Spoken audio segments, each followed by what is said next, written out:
Today, what's behind the separatist movement gaining momentum in Canada? Alberta's future will be decided by Albertans. It will be the first time a province outside Quebec has put the question of separation to voters. Prime Minister Mark Carney says Alberta's referendum push risks becoming Canada's own Brexit moment. So how serious is this movement really? I'm Tamara Khandakar, and this is The Take.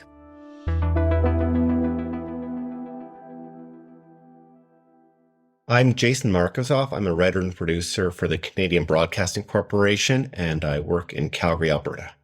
Jason, welcome to The Take. It's really nice to have a fellow Canadian on the show. Great to be here and great to see you, Tamara. Great to see you too. So I don't think it's controversial to say that politically Canada is not the most exciting country in the world, but we do have our moments, and I think we're kind of in the middle of one right now. And that's because of what's going on in Alberta, our oil-rich province in the West, where what used to be kind of a fringe separatist movement has forced its way onto the national agenda. The president of Alberta's United Conservative Party says he believes a substantial number of its members would support Alberta leaving Canada.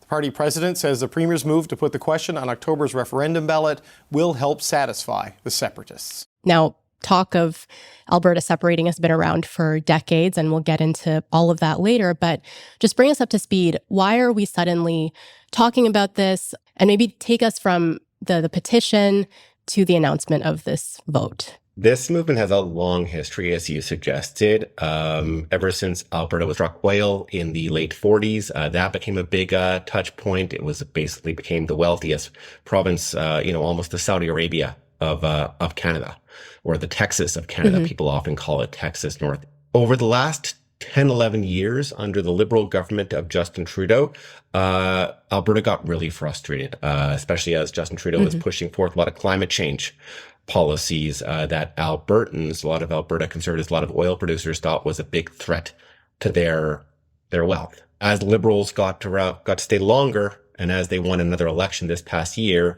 that seemed to tip even higher. We started seeing some polls showing that separatism sentiment was in the low 30s, which is a little bit higher than kind of the baseline typical level of disaffection.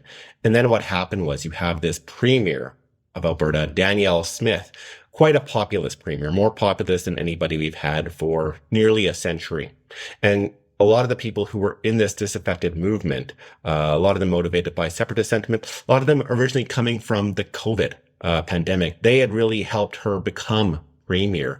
And so she's listened to them a lot. She made it a lot easier to get a California-style citizens initiative to a referendum or to a vote. She slashed the requirement from 600,000 people in this 5 million person province to less than 200,000 people. Now, they put forward this petition just earlier this month. It was blocked in court for various reasons, but knowing that this is a big part of her base and a big clamor among conservatives within her province, she's gone ahead and asked a form of question. This is not a straight yes or no, leave or stay question that is going to be put forth to Albertans on October 19th in a referendum. The question is, do you want Alberta to A, remain in Canada as a province, or B, start a legal process toward having a binding referendum on separation at some point in the future? That's option B. And it really struck me that this is putting Alberta on the map in a new and strange way. I mean, Tamara, you think about what people know Alberta for globally. It's probably oil. Yeah. Maybe the Calgary Stampede, the big rodeo festival we have in July. Banff, the beautiful mountain resorts we have in the Rockies. And now, I mean, here we are talking. This is now going to become one of Alberta's big global calling cards and really tell the world that Canada could be broken apart. Yeah, it's really, really wild. So to be clear, even though the court struck down this petition, Alberta's Premier, Danielle Smith, she decided that there is going to be this vote in October 2026. And the referendum question is really confusing. Like you said, it's not actually should Alberta leave Canada. It's about whether there should be a second vote to decide that. And Why exactly did she do this? Does she want Alberta to leave Canada, or what's her position on this? That's the interesting thing about this. Normally, when somebody launches a referendum to stay or leave your country, it's because they want to. Danielle Smith declares up and down that she believes in a united Canada, a stronger Alberta with more provincial rights, but a united Canada. But here's the thing. Her political base is largely in favor of separatism. Her official reason for this is that there is a clamor among people. She respects direct democracy. She wants people to have their voice. So while she legally cannot right now put a straight leave or stay question, she wants to do an end run around this court ruling that came down a few weeks ago and put forth this two-part stage referendum, a referendum to have a referendum. The separatists aren't very thrilled with this, but it's what they get, I suppose. And a lot of the rest of the province, a majority of which supports staying in Canada, is very frustrated that we're having this very divisive vote at all. You talked earlier about what Alberta is known for around the globe, oil being one of those things. Could you maybe just explain Alberta to people who don't know anything about Canada? What's sort of the defining dynamic between this province and the rest of the country? So Alberta is the second most western province in Canada. Economically, we're the kind of economic engine. We produce the biggest export product in Alberta or in Canada, which is oil. We have these big things called the oil sands, or some people more critically call them the tar sands. That's basically made Alberta the wealthiest, most affluent province within Canada, and also made it a big target for climate change activists. And that in and of itself causes a lot of the tension that we're seeing in this separatist debate. Yeah. So then coming back to the movement, who are the people who are driving this, and why do they want Alberta to leave Canada? What are their grievances with the arrangement right now? It's a very conservative movement, and it comes with a bundle of different problems. There's no one major reason that people want to leave.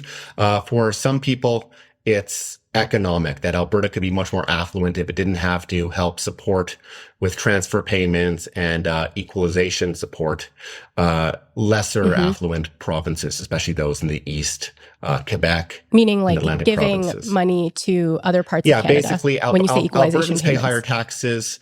Alberta produces a lot of tax wealth in income and corporate tax, and that doesn't all go back to Alberta. There are people who think that Alberta would be much better off economically if it didn't have to pull up the other provinces or financially support other provinces. Some of it is based on immigration frustrations. Other people are frustrated with gun laws or medical rules around doctor-assisted suicide or death. Some are just think that Alberta could be its own more conservative utopia if they left. Right. So this is not just about the economy. It's kind of like a culture. It's become a culture identity issue. Because what's interesting is some of the grievances that Alberta's had with the Liberals, Mark Carney has tried to address those. He has scrapped Trudeau-era climate restrictions on Alberta's oil sector. He's dropped the emissions cap. He's committed to supporting a new pipeline, all of these things that Alberta's been asking for. And, the polling suggests that there isn't a lot of support for this even second referendum. But still, like 300,000 signatures, that's a lot of people. I mean, it's no joke. So I guess I'm wondering, why hasn't the Carney government's efforts to work more with Alberta, why hasn't that lowered the temperature? This is the irony of this all. Like in the last year, Alberta has been dealing with the federal government. That's given it a lot of what it wants. But two things have happened at once. One is that sentiment against the former Prime Minister Trudeau were so hot and Carney is from the same Liberal Party, that people are very cynical about whether any Liberals or any Ottawa government can really be responsive to Alberta's needs. Danielle Smith, the Premier, gave them something to do with that energy. And Danielle Smith seems politically aware that if they don't get to vote on something, if they don't get to campaign toward their own cause, they might turn the political attentions elsewhere in taking over her United Conservative Party and maybe dumping her, as happened her predecessor. Wow. Okay, so they have this outlet where they can channel all of their frustrations that has been acknowledged by Daniel Smith. And so what is the actual pitch here? What's the vision of Alberta that they're selling to people? They're sketching a really utopian Alberta that is affluent, so affluent that it doesn't need to charge income tax on citizens. They are talking about a very different immigration policy, maybe something akin to an ICE style or Trump style deportation or strict limitation program. They expect it to be one where oil is produced at a much greater clip, that there are major expansions in the oil sands and in the natural gas sector. They envision something with its own military. But one of the challenging things about this vision is that normally with a Leave program, it's up to the government is leading it, and the government puts forth their vision. And here you have Danielle Smith, the premier of the province of Alberta, not with her own vision. In fact, she's saying that she's going to continuously support the Stay campaign. It'll be curious to see what the other argument is, what the Stay argument is. You'll see a lot of national liberals and conservatives alike. National conservatives don't support this project, including the conservative federal leader, Pierre Poilievre. We're going to see a really interesting display of patriotism in this country coming up. Yeah, that it's definitely going to be really interesting to see. Just going back to this vision of the Leave movement, it's really striking how much this sounds like it's influenced by the right-wing movement in the US, because this is all happening sort of not too long after Trump started openly talking about Canada as the 51st state, and he upended this long-standing relationship that these two countries have had for so long. And recently, I read that there have been reports of meetings between separatists from Alberta and officials in the US, right? Are those two things linked? How big of a role might US influence be playing here? So when Trump started talking about the 51st state, applied serious tariffs or threatened serious tariffs on Canada to basically tear up our trade pact, a lot of Canadians reacted with revulsion, and it developed anti-US sentiment, travel boycotts. Here in Alberta, that's been the case as well. But among the separatists, they seem to support Trump. They really favor Trump. And yes, you're right. The leaders of the separatist movement, of the group that was driving this separatist petition, they've gone down to the States a number of times, both this year and last year, to meet with what they say is administration officials. They say pretty high-ranking ones. U.S. media sources have said they're overstating their case, but that they've talked to people who might give them support. One of the leaders boasts that there could be a $500 billion financial line of credit for the sovereign province of Alberta country of Alberta should this happen. That's sort of denied by the White House, but it's very unusual. There was a TV interview with the Treasury Secretary, Scott Bessent, back in January, where he seemed to be very favorable toward the idea of Alberta separating. He didn't say we'd welcome them as our 51st state or territory, but he did say we'd sure love their oil. Alberta is a wealth of natural resources, but they won't let them build a pipeline to the Pacific.